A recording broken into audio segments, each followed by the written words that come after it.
Hi Joe, how are you? I'm good, thank you, Connor. How are you doing? Yeah, I'm very well, thank you. How was training today? Yeah, it was good. We had a couple of days off just after the Millwall game and back in now, so it's been good session. Like get back on the grass and get some ball kicked at your face. So it's been good. No, enjoying it every single day. It's just nice making progress, and every day is like an opportunity, as you may Yeah, know, absolutely. just to get better.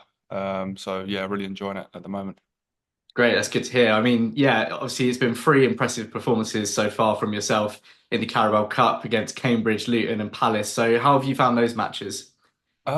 They've been good. I think it's every game's been different. So you look at the Cambridge game, it was a very tough game, especially second half. Like I made a mistake, I own it. Like it's the way we want to play, and that was a complete different game to the Luton one, which was a complete different game to the Palace one. I felt I was very busy in those first two games, had quite a lot to do in terms of saves, making saves, and the Palace one was probably the toughest of them all, mentally and just making solutions on the pitch, like to figure out how they pressed and how we could sort of beat that press. So yeah, it's been really good, and I've really enjoyed it because I hadn't played many games. Sort of last year, I played some at Accrington, but beforehand of that, I hadn't played many on the spin. So I've enjoyed having that sort of every other week, having a game and playing and sort of getting somewhat of a rhythm because I feel as a goalkeeper, it's quite tricky sometimes going in. Everything feels a lot quicker when you haven't played. Although you're training, it's still very different to a match situation. But I've really enjoyed it, and I'm just hoping more games come my way. Yeah, yeah, for sure. I mean, you say about you felt in the Cambridge match, the mistake, and you rightly, that's the way that QPR are playing this season, and you can see that with Nardi in goal as well. Is there's a different approach to how we're using our goalkeeper. But I thought it was really impressive that you didn't let your head drop in that match. You still made a few really crucial blocks that sort of took us through. So how was that in that match? Making sure that your head doesn't drop, you sort of just got to push through. Yeah, it was tough to be honest because them, especially being away from home, and all the Cambridge fans were behind me just peppering me. Every time I was going for a drink, I was like, oh, I was just trying to not look at them because if I caught eye contact with one, yeah, that had been the end of it. I'd have got all sorts of like, yeah, all sorts of abuse. So it was tough at the time because it was quite early into the second half. I remember, I think only about 10 minutes in, and we was 2-0 up, was comfy. But obviously they made a few changes if I remember right at the half time, and they just came full press, like running at us, and it was tough mentally. I was like, oh, this is going to be a long sort of 35, 40 minutes left of the game. But thankfully, like fair play to the lads as well, like they got us through it, through the game. Yeah, that was a tough, mentally challenging second half, and I think I've learned so much from sort of being around goalkeepers here that what happened is gone. It doesn't matter. Like, and I feel like I did well sort of after that, but it was yeah mentally very tough, and I was just in my next sort of state of mind was nothing's beating me in the goal. Like, I don't care if I get a tooth knocked out or whatnot. Like nothing was beating me, and I just wanted to get everyone through, get the team through because we deserved it at the end of the day. So Yeah, yeah, absolutely. I mean, in all three of the matches, you've made some really impressive blocks. And in fact, I thought you played so well in the Luton match that when it came to the shootout, I knew you were going to save a penalty. So what was going through your mind before the penalty shootout? it's funny because quite a few people have asked me this, but last year we played Norwich and I came on at half time. I think Jordan was playing and he got a concussion, so I came on at half time. It got to like the 95th, 96th minute, and I thought, oh, it's going to be penalties. Like, can't wait for it. I'm excited. And then they score in like the 97th, 98th, and I was like, oh my God, I was gutted. But it's funny how things work out. And this year it was just meant to be. And we done a lot of work on the Monday. It was the penalties, and because obviously we played them twice in the week. So we had Monday a long meeting with Sparksy, Paul, myself, and Nathan Sheppy, and we sat down, saw all the penalties, saw Woodrow's, like I think we saw about 9 or 10 of their takers penalties, and we made the decision that day. So for me, it's easy going into the shootout because my mind's made. On the bottle, it says left, right, middle, wherever I pick to go, I'm going there. And if they go the other way, it's one of those things because I think it was Morris who had gone left, right, like all different ways. So to try and make a decision on him, it's sort of how you feel. Woodrow's one was an interesting one because we had written down on the bottle. If he had a slow run up, he was going to my left, which is the way he went. But if he went fast, he was going to my right. Mm. So it was so hard. And he was the first one. So I was like, my God. And in my head, I was like, that's slow. So I just went to my left. I was like, oh, please be right. And luckily I made the save. But no, it was brilliant. Like all my family were there. So I was absolutely buzzing. My younger brothers were there, my missus, my mum, nan, granddad, everyone. So it was a really enjoyable night. And I was just really happy with how it all went out. Yeah. But it was brilliant. I think just a penalty shootout as well. The pressure's not so much on a goalkeeper, I don't feel. I feel like it's a lot more on the takers because I was like, please lads, just score because I don't want to take a penalty. But no, it was brilliant. It was a really good evening. Yeah, yeah, for sure. Now, your career started at Gillingham, age 11. You signed a scholarship there at 17, your professional deal at 19, and then your League One debut came against Ipswich in October 2020. So, how did that signing to Gillingham initially come about as a kid, and how important were those formative years for you? I think they're really important because it's not just the footballer side, it's the person side as well. It's the person it makes you. Like for me, luckily, I have a family around me who I believe like they teach me the right morals and how to respect people. And no one's better than everyone. Everyone's the same. And when I went into that change room, it was exactly the same because I was quite nervous going in. I knew a few of the lads because I think I was just finishing primary school when I was going in, and I went to school with one of them. And there's like, no, don't worry, like the boys are brilliant, like they're all good, and it was lovely. Like it was such a great environment to be in. And we kept the same group up until pretty much we was under 18, so second year scholars. There was a lot of us that went all the way through. Um, but yeah, it was really good. And I was luckily enough allowed to be sort of pushed into a first team environment when I was very young. Because I think I was about 15. I got called up to an England squad, broke my wrist, and then I was back in the summer for pre-season. And there's like, yeah, go with the first team, do like small-sided games and stuff like that. And even the lads then were like absolutely brilliant with me. Like Barry Fuller, I remember one, he was brilliant, like always like guided me in.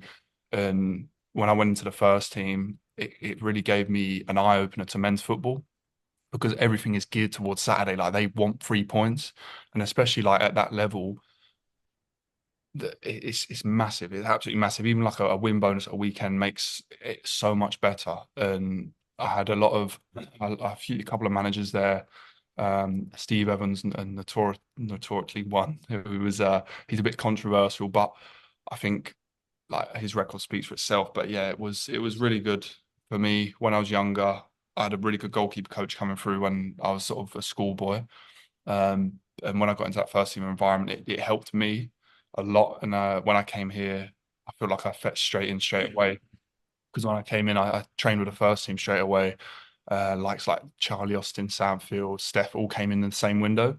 So there's quite a big like trying to think of the word, but like a big chunk of players there who have played like games in the Premier League and they're big players. So it really helped me then. And I think just for my sake, as growing up really quickly when I was sort of 17, when I was on the bench, and I remember we played Ipswich away in like the Papa John's, but they had like 15,000 and I walked out, I was like, oh my God, like going from playing Saturday morning at 11 o'clock a few months ago to where there's maybe 200 parents there to that was a massive eye opener.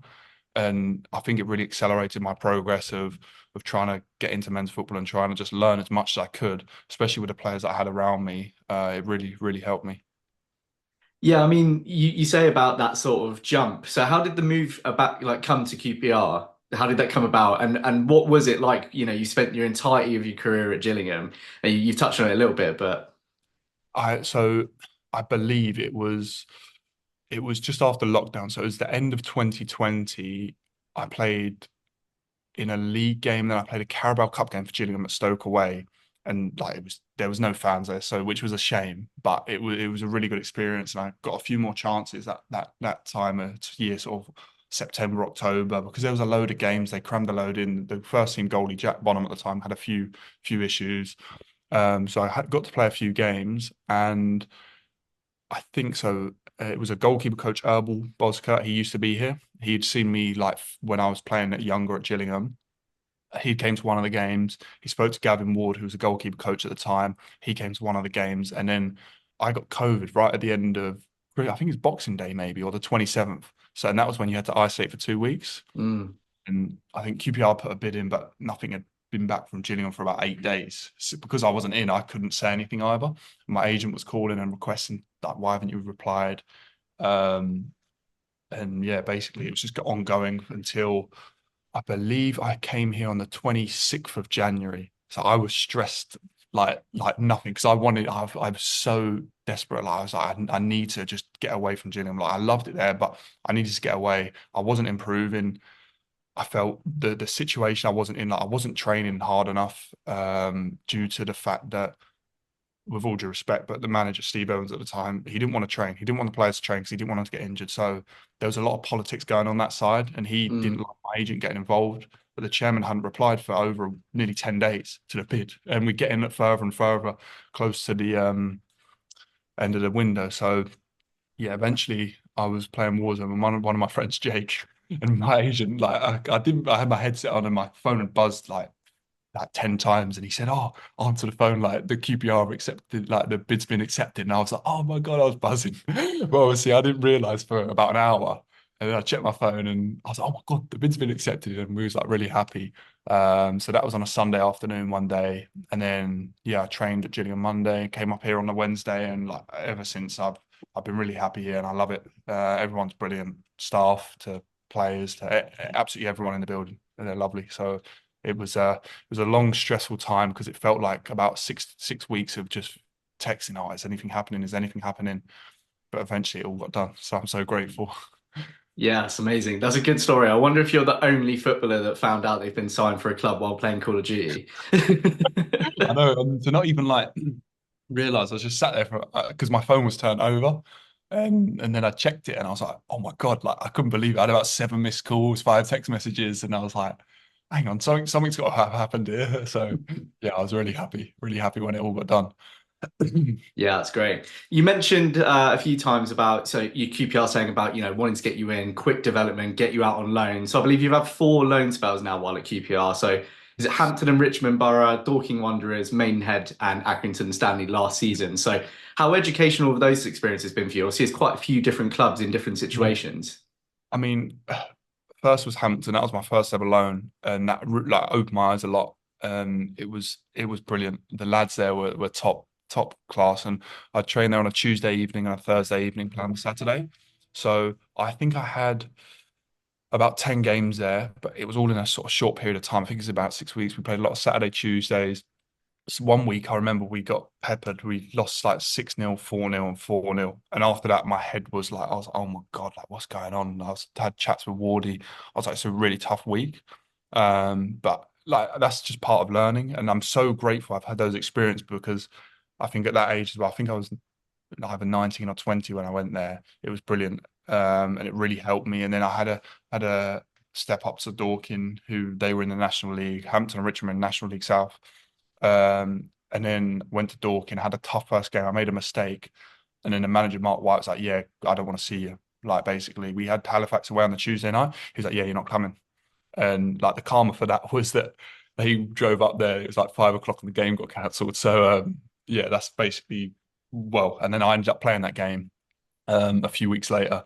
So I feel like I'd done really well there, but then I had an injury in my quad.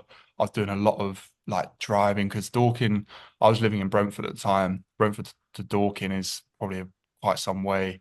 And I was sitting on the M25 at 6 o'clock. It'd take me 2 hours to get there just Mm. purely because of the traffic. So that was educational in terms of like they did a bunch of amateurs. They do a lot of social media stuff, which like they were brilliant with me. But I think sometimes it doesn't help. Like there's a lot of stuff that gets said because there's a camera there and doesn't get said because there's a camera there. So it was sort of up and down. I felt like every game I improved, but it really helped me step up to that level. And then I went to Maidenhead, and that was a tricky one. That was more political, I think, in terms of like one of the ex-managers here, I'm not going to name names, knew the manager there.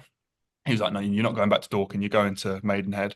Um, and I didn't play. I played 2 games, and I was miles better than the goalie. Like, and I'm not saying that as egotistical because I'm not that type of person, but I knew I was better than him, and it was really frustrating to me because I was dedicated so much to there. I was training there 4 times a week. I was missing out on training here, and I was kept calling Wardy. I was like, "Why am I not playing? Like, I'm a lot better." And it was all who you know sort of thing. So that was really tough mentally. Like again, I was struggling because I really was confused why I wasn't playing. But whereas I could have been at Dorking and they called me to say you'll be playing every week. So it was very, very tough at that time to like I was questioning myself, I was questioning am I doing the things right? But I think everything comes to light at the end of the day. And Accrington was brilliant. I loved it, although it was very tough when I left because it was sort of early December. Um, I think it was on a Wednesday evening. I was just checking. We was playing Stoke at home. I think we'd won 4-2, and there was about 4 or 5 goalies that got injured in League Two. And you can do emergency loans now, which is week to week with a goalkeeper. And I was like, oh, I have to get a loan here. Like, there's got to be some one club surely. And Accrington came, and obviously they're absolutely miles away from here. But honestly, I loved it there. All the coaches, the staff, and Joe Gubbins, who was a former player here, was there on loan. So he really helped settle me in, and the lads were brilliant. And that helped me so much playing regular football over like Christmas time because that's a really busy schedule. I think I played 9 games in just over a month, and it was absolutely amazing. Like it helped me so much. And obviously the gaffer came in here, I believe, in the October time. So I'd had a really good block of training, felt like I was training well, and I was like, I just need to play games, and that luckily popped up and helped me massively. And then when I came back, I felt like a different player. I felt so much more confident in myself that I had that backing of sort of a little chunk of games behind me. Um, so yeah, that was I'd say the most beneficial on Accrington because then that led on to me just believing in myself, training, and then obviously I got my debut at the end of the season, which I loved. It was brilliant. Yeah, yeah, of course. Yeah, and you've been a part of the senior squad really now since about March time. So what's it been like with like working with the rest of the lads on a regular basis? Have you become close with any particular players? Yeah, I think to be honest, the whole dressing room's close. I think there's no little groups or whatnot. Everyone's really close together, and it's such a great bunch of lads, and everyone enjoys everyone's company. So I wouldn't like say particular one, but everyone gets on with everyone, and I just think it's a really special group, and like I think that will show on the pitch eventually when everyone starts gelling together. Even with the new boys, they settle in so quickly and so well that I think it'll be top once everything gels and everyone's on the same wavelength, it'll be really good. For sure. Have you had an invite from Jimmy and Lucas to the coffee club yet? Alfie Lloyd Uh, got asked the same last week. Unfortunately, I don't live over this way. I live a bit further out now. So for me, no, not yet. Not You'll yet. have to start one somewhere else. Yeah, I know. That's not one near me. Now, you were talking about Marty bringing you in for your Championship League debut on the final day of last season, the 2-1 away win at Coventry. Yeah. You played well, and then, of course, in the summer, you signed a new contract. So, was there any discussion with Marty beforehand about that kind of situation? Was this kind of a show me what you can do, or did he kind of leave that out of the situation? Um, to be honest, I because we played Leeds on the Friday night and we were on 4-0, like that was just that was crazy. I was sat on the bench, I was like, what? It was great, it was brilliant.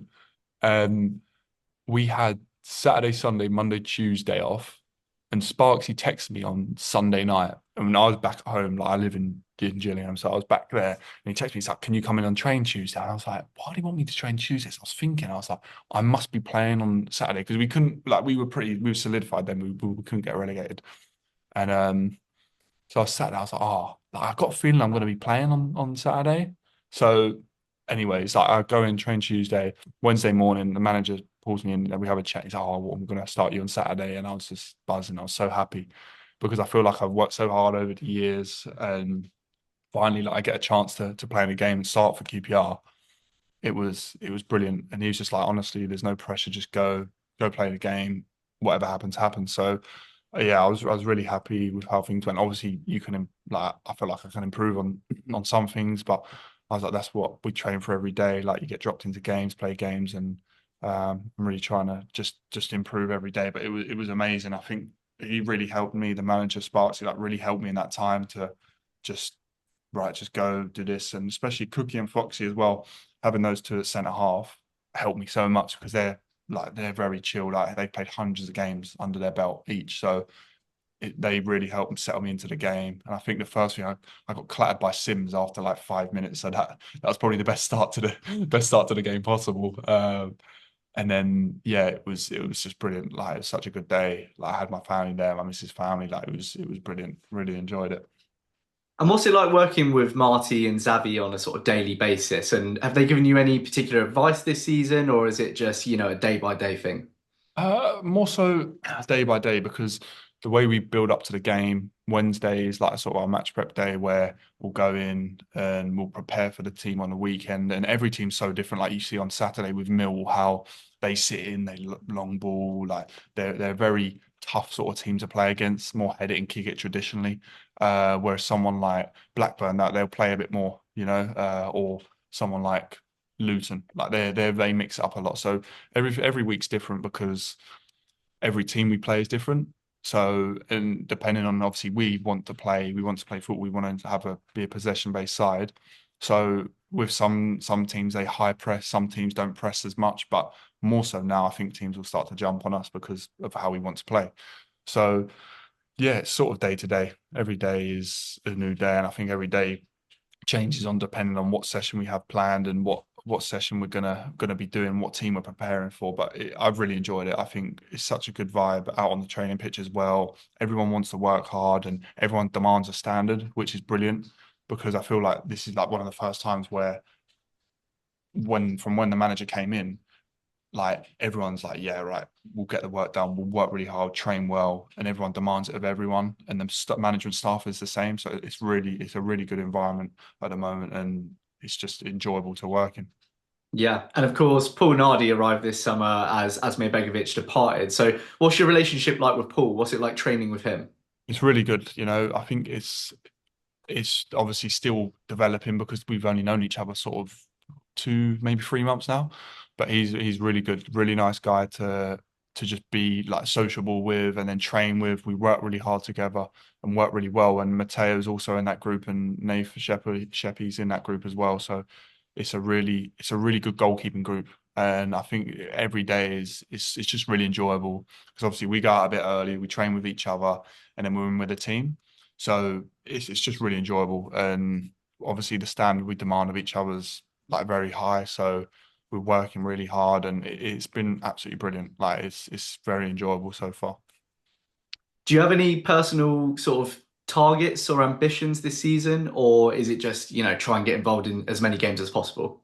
Yeah, for sure. And I think for me, I want to look at like when we finish the season in May, I just want to be proud of my achievements and just proud of myself, like because it is a long old season and a lot of people don't see the work sort of on a day-to-day basis of training. Um, and how sort of some days can be a bit longer than the others because of like we're doing our match prep stuff, which is longer. But I think I just want to play as many games when the chance comes as possible, and I just want to be solid enough to sort of stay in if possible. So no, I just want to look back in May and just be proud of my accomplishment this year and just to be improving sort of every day. A little 1% a day adds up by the time May comes around, especially if we start training at the end of June. So it's no, I'm just really trying to work hard from now until May and just work as hard as I can every day. And then I know eventually the light will come to shine. So I'm just really just trying to work hard every day and push myself. Yeah, absolutely. I mean, after the Carabao Cup game against Luton in particular, like I say, really impressive display. A lot of Ars fans started touting you as QPR's future number one. Is that the long-term ambition? Of course it is, of course it is. But I think like I think Illy said to me, he's like, oh, well, and I was like, yeah, but I said, it's only one game. Like, I want to do that 4, 5, 600 times. Like, and so I know I can establish myself, but obviously it's very tough. And every game is definitely a hard game in the championship. Like even me sitting on the side watching it, it's mentally, I think it's very mentally tough for a goalkeeper. But yeah, I just want to be able to improve every single day. And obviously, that is the main goal. I want to be number one for QPR one day. So, like, fingers crossed and praying that it does happen. So, yeah, I think that just comes into work every day, like being able to work well outside on the grass, do all my gym stuff, and yeah, fingers crossed it will come one day. Well, Joe, thank you so much for your time today. I really appreciate you speaking to me and good luck for the best rest All of the right. season. Connor, thank you very much. I appreciate that.